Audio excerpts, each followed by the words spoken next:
World power shift हो रहा है। यहाँ पे सबसे ज्यादा चर्चा जो है वो दो चीजों की है। फर्स्ट ऑफ ऑल तो ये पहली प्रधानमंत्री है जो महिला है जापान की। तो सनाई तकाइची ने बोला कि भाई जापान को अपने राइट से अपनी फौज भेजने का अगर चाइना ने हमारे द्वीप के आसपास एक भी अपनी फौजी एक्टिविटी करवाई।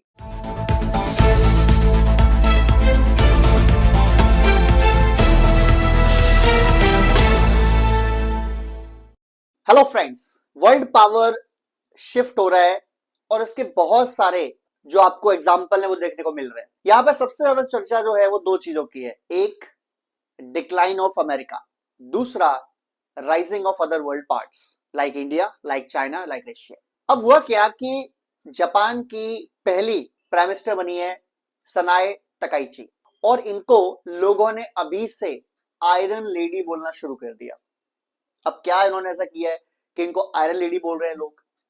फर्स्ट ऑफ ऑल तो ये पहली प्रधानमंत्री है जो महिला है जापान की। हुआ ये कि जब ताइवान पर बार बार चाइना अपने फाइटर जेट्स भेजने लगा और जापान का एक द्वीप भी है जो ताइवान के बिल्कुल पास है, वहां भी जब चाइना भेजेगा तो वहां से भी गुजरेंगी चीजें।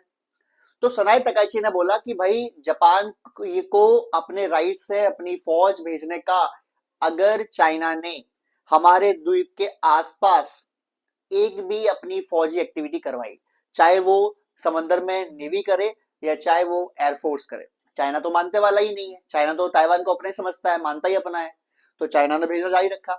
सनाई तकाइची ने अपनी फौज डिप्लॉय कर दी उस द्वीप के ऊपर जो ताइवान से मात्र 40 किलोमीटर दूर है, मात्र 40 किलोमीटर। अब चाइना का माथा सनक गया और ताइवान के बारे में तकाइची ने यही बोल दिया कि अगर चाइना कन्फ्रंट करता है जापान के द्वीप को, लड़ाई करता है मतलब, और ताइवान के अंदर घुस के कोशिश करता है लड़ाई करने की, तो जापान अपनी फौज डिप्लॉय कर देगा और लड़ाई शुरू कर देगा।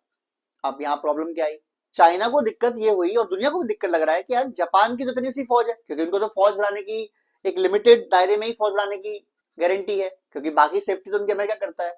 जब अमेरिका ने हिरोशिमा और नागासाकी पर वर्ल्ड वॉर 2 में बॉम्ब्स गिराए, न्यूक्लियर बॉम्ब्स गिराए, तो उसके बाद जो संधियां हुई उसमें ये थी कि जापान अपनी आर्मी, नेवी, एयरफोर्स नहीं रखेगा और अगर रखेगा तो बहुत लिमिटेड अमाउंट में रखेगा और बाकी जापान की सेफ्टी गारंटी यूएस करेगा। यानी कभी भी अगर जापान पर कोई हमला करता है तो वो डायरेक्ट अटैक माना जाएगा यूएस के ऊपर और यूएस की फौज उसे लड़ने के लिए आएगी। इसके लिए यूएस की फौज जापान में रहती भी है, जापान से सटे इलाके में भी रहती है और जापान में भी रहती है। अब तकाइची अगर ये बोल रही है कि भाई मैं अपनी फौज भेज दूंगी लड़ने के लिए चाइना से, तो तकाइची दो चीजें कर रही है। पहला, उनका दुश्मन नंबर 1 चाइना, दूसरा उनका दुश्मन नंबर 2 अमेरिका। कोई कैसे भूल सकता है कि दो उनके बहुत बड़े शहर हिरोशिमा और नागासाकी अमेरिका ने ऐसे बर्बाद किए कि आज तक वहां फल फूलने की कोई जगह नहीं बची। आज तक वहां प्रॉपर खेती बाड़ी नहीं हो सकती, बच्चे नहीं हो सकते, इस तरीके की चीजें हो गई। तो तकाइची क्या एक तीर से दो निशाने साध रही है। वो कह रही है मैं हमला कर दूंगी, लड़ाई कर लूंगी चाइना से, और क्योंकि जापान से वादा कर रखा है अमेरिका ने कि कोई आप पे लड़ाई करेगा, कोई आपसे लड़ाई जंग लड़ेगा तो हम लड़ेंगे आपके बदले।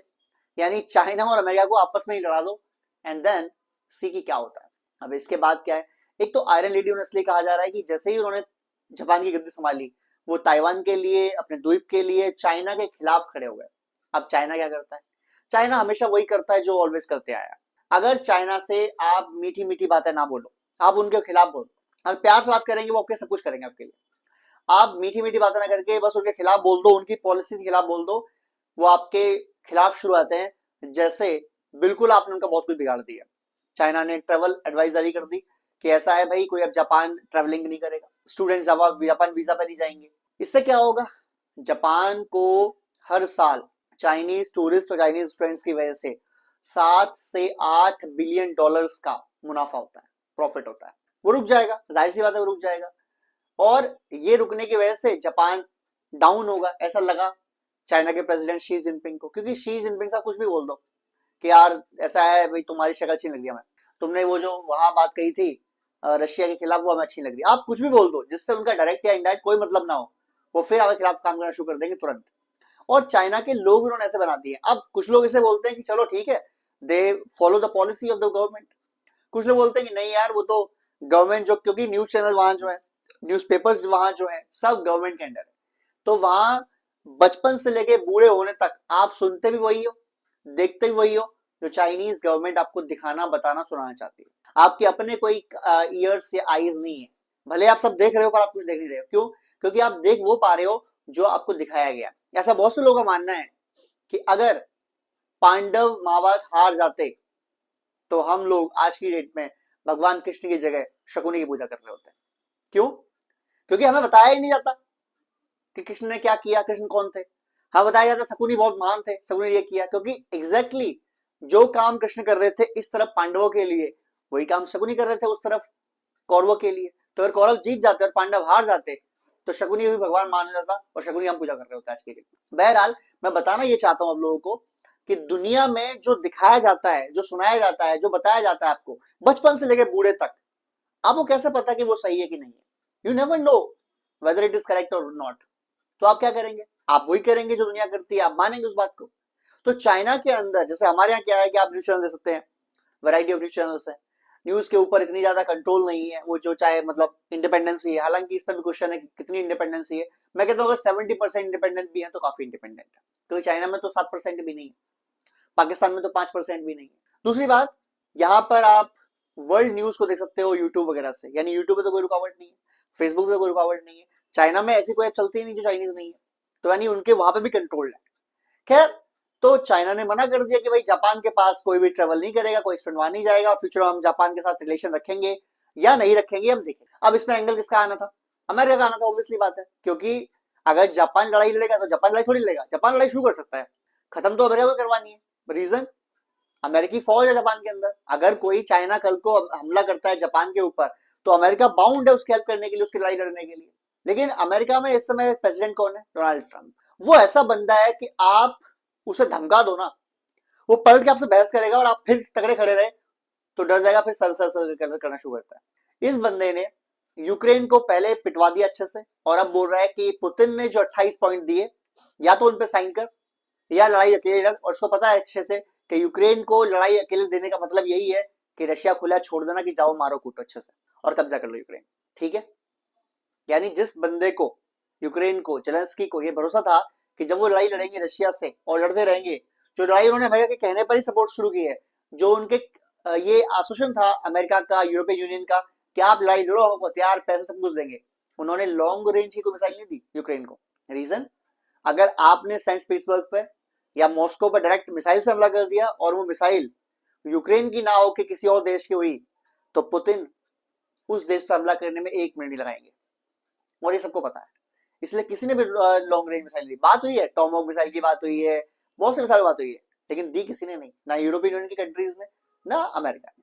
बिकॉज ट्रंप की तो ये आदत है कि अपने दोस्तों के साथ जितना बुरा बर्ताव ट्रंप करता है, इतना ये बर्ताव अपने दुश्मन से भी नहीं करता। आपने इसे डरा दिया, धमका दिया या पैसे पकड़ा दिए, इसकी इसकी फैमिली के बिजनेस में इन्वेस्टमेंट कर दिया आपने, तो फिर आप जो कहें वो करेंगे। हमने पीछे वीडियो बताया आपको अच्छे से किस तरीके से इसने कतर से प्राइवेट जेट गिफ्ट में ले लिया, तो $450 मिलियन के आसपास की रेट है, और फिर कतर से डील साइन कर ली कि any attack on Qatar will be considered as attack on America, और अमेरिका उसको सेफ गार्ड करेगा। सेम डील सऊदी अरब ने मांग ली इससे। सऊदी अरब ने भी इसके ट्रंप टावर बनवा दिए अपने रियाद वगैरह में, जहां उनके बड़े बड़े शहर हैं, और ट्रंप से सेम डील साइन करा ली।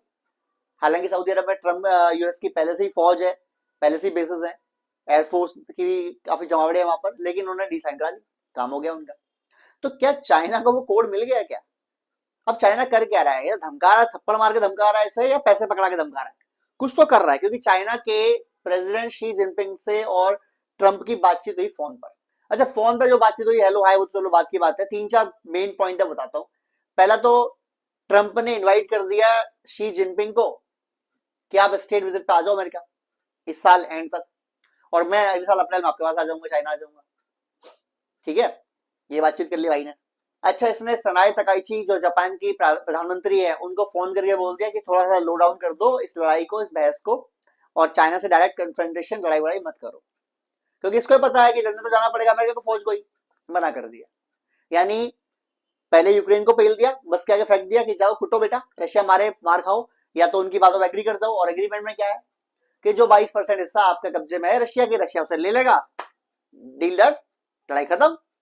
अब यूरोपियन कंट्रीज को और यूक्रेन को दो दिक्कतें हैं। अगर वो आज की डेट में ये मान भी चाहें कि चलो ठीक है 22%, 23%, 20% जो भी हिस्सा इस समय रशिया के कब्जे में रशिया मांग रहा है, अगर हम रशिया को दे दें और हमने जो थोड़े बहुत उनके कब्जे कर रखे हैं 2-4-5 किलोमीटर एरिया तो हम खाली भी कर दें, तो इसकी गारंटी कौन देगा कि भविष्य में रशिया पे हमला नहीं करेगा? इसकी गारंटी कौन देगा?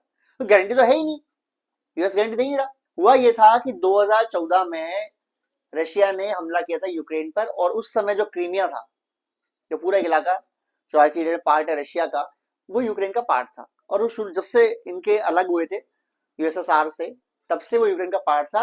2014 पुतिन ने हमला किया यूक्रेन पर और क्रीमिया कब्जा कर लिया। डील वे साइन हो गई, शांति हो गई, और बात ये हुई कि भाई रशिया यूक्रेन लड़ाई नहीं लड़ेगी आगे भविष्य में, काम खत्म हो गया। रशिया ने 2022 में फिर हमला कर दिया। अब जब इस 22 में हमला कर दिया, अब लड़ाई कौन रोकेगा? उन्होंने 22% हिस्सा फिर ले लिया। तो इसकी क्या गारंटी है कि 8-10 साल, 5 साल, 20 साल के बाद रशिया फिर हमला नहीं करेगा? क्या कोई गारंटी है? गारंटी कोई नहीं है। गारंटी कब मिलेगी? जब यूरोपियन यूनियन और अमेरिका ये बोलेगा कि इन फ्यूचर अगर रशिया हमला करता है तो हम लड़ने आएंगे आपके लिए, तब गारंटी मिलेगी। तो ये गारंटी दे नहीं रहा भाई। उस गारंटी के साथ भी इसने 20 कंडीशन जोड़ दी कि फौज की लिमिटेशन होगी यूक्रेन की। हालांकि बाद में उस नए पीस प्लान में फौज की लिमिट को खत्म कर दिया गया। ठीक है, गारंटी में भी कह रहा है कि अगर आपने पहले हमला किया हम लड़ाई नहीं लड़ेंगे आपके लिए। अगर आपने मिसाइल मार दी मॉस्को सेंट पीटर्सबर्ग, हम लड़ाई नहीं लड़ेंगे आपके लिए। यानी 20 कंडीशन और पकड़ा रहा। अच्छा, यूरोपियन यूनियन की भी दिक्कत यह है कि अगर यूक्रेन हारता है तो यूक्रेन के जस्ट पीछे कौन है? पोलैंड। और पोलैंड क्या है? नाटो का सदस्य भी है, यूरोपियन यूनियन का पार्ट भी है, और यूरोप का पहला या शुरुआत का हिस्सा भी है। तो अगर यूक्रेन गया तो first line of defence of Europe will be broken by Russia. वहां उनको ये प्रॉब्लम है। और अगर वो कब्जा छोड़ भी दे अपना, तो भविष्य की गारंटी कौन देगा? ये तो बात ही नहीं हो रही है। पुतिन को मालूम पड़ चुका है कि अमेरिका का जो प्रेसिडेंट है वो ढीला है, उसके बस की नहीं लड़ाई करना। आप धमका दो, सब सेम सेम टाइम पे बेचारा हार जाता है। अच्छा, कुछ लोग तारीफ कर रहे हैं ट्रम्प की, उनको पता है कि यूक्रेन अपनी दम पे लड़ नहीं सकता, तो पूरा 100% हारने से बढ़िया 20% हार जाए। लॉजिक तो है इस बात में कि क्यों ना 20% हार जाए, 100% ना हारे। लेकिन दूसरा पॉइंट एक और भी है, एक और पॉइंट भी है कि आप क्यों नहीं रशिया के खिलाफ लड़ने पहुंच जाते? पर लड़ने जाएंगे तो फिर तो मारपीट बराबर होगी। रशिया के पास भी तो न्यूक्लियर बॉम्ब्स हैं, और 5,000 से ज्यादा बॉम्ब्स हैं। पूरी दुनिया खत्म करने के लिए केवल 500 से 800 न्यूक्लियर बॉम्ब चाहिए। अमेरिका के पास भी 5,500 के आसपास है, और रशिया के पास भी 5,500 है। यानी ये पूरी दुनिया को 5 से 7 बार डुबा सकते हैं, मार मार के। तो इनमें तो वॉर होने की पॉसिबिलिटी है नहीं। इसका फायदा कौन उठा रहा है? रशिया उठा रहा है। इसका फायदा कौन उठाता रहा है? अमेरिका। वो इराक में हमला कर दिया, अफगानिस्तान हमला कर दिया, कहीं भी हमला कर देते हैं। क्यों? उनको पता है कोई लड़ने कौन आएगा उनसे? कोई नहीं आएगा लड़ने। तो यूरोपियन यूनियन ये चाहता है कि अगर ये बात मान भी ली जाए आज की डेट में कि यूक्रेन 22%, 20% ऐसा छोड़ देगा अपना, तो भविष्य की गारंटी कौन देगा इसकी? और यही दिक्कत है जापान के प्राइम मिनिस्टर को कि यार जैसे उसने छोड़ दिया यूक्रेन को ट्रंप ने, ये हमको भी छोड़ देगा, और हमारे पास तो अपनी फौज भी नहीं है, हम लड़ाई कैसे करेंगे? ये दिक्कत भी तो है ना। अच्छा, अमेरिका कई चाल चल रहा है कि यूक्रेन समझौता करे, बात माने, क्योंकि ट्रंप को चाहिए Nobel peace prize next year का। और वो कैसे मिलेगा? जब तक यूक्रेन रशिया की लड़ाई रुकेगी नहीं, उसको पीस प्राइज मिलेगा नहीं। उसको चाहिए कि पीस प्राइज उसको मिले, नोबेल पीस प्राइज उसको मिले, चाहे यूक्रेन 20% जाए और चाहे जाए 50%, घंटा उसे फर्क पड़ता नहीं। उसने एक खबर और लीक हुई है यूक्रेन से ही कि यूक्रेन का जो जेलेंस्की के जो प्रेसिडेंट है, उनके जो चीफ ऑफ स्टाफ है, यानी जो सारे कमांड कर रहे थे, याकनिक, ये भाई $1 मिलियन के घोटाले में पाए गए और इन्होंने इस्तीफा दे दिया। पहली बात तो ये कि जब वॉर चल रहा है और कई अरबों खरबों की डोनेशन हो रही है इनको, उसको हिसाब किताब तो है नहीं, इन्वेस्टमेंट तो है नहीं। तो बताया गया उसने $1 मिलियन खा लिए, पेट्रोल और डीजल की सप्लाई में खा लिए। इतना तो वही बचा गया भाई साहब। तो लोग ये कह रहे हैं कि जेलेंस्की है, याकनिक है, ऐसे कई इसके चिल्टे चपाटे हैं, ये बहुत पैसा बना रहे हैं और इसीलिए चाहते नहीं कि लड़ाई रुक जाए। लड़ाई रुक जाएगी तो डोनेशन आना बंद हो जाएगी, डोनेशन आना बंद हो जाएगी तो इनकम बंद हो जाएगी इनकी, ये इनको लग रहा है। इसीलिए सत्ता परिवर्तन की कोशिश भी की जाएगी अमेरिका की तरफ से यूक्रेन में, अगर ये सीधे सीधे तरीके से नहीं माना तो।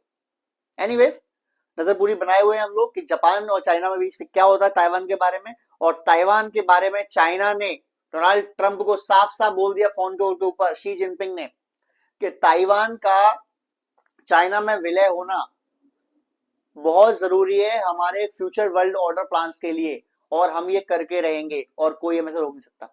और प्रेसिडेंट ट्रम्प क्या बोलते हैं, आप हमारे आइए, स्टेट विजिट पे आइए। भाई ताइवान को भी तुम्हें सेव करना है डोनाल्ड ट्रम्प, अमेरिका वालों, नहीं तो तुम्हारे तो क्या काम खत्म हो गया, फिर वो सुपर पावर वर्ल्ड नंबर 1 वगैरह वगैरह। वीडियो लाइक करें, सब्सक्राइब करें, शेयर करें। जय हिंद, जय भारत।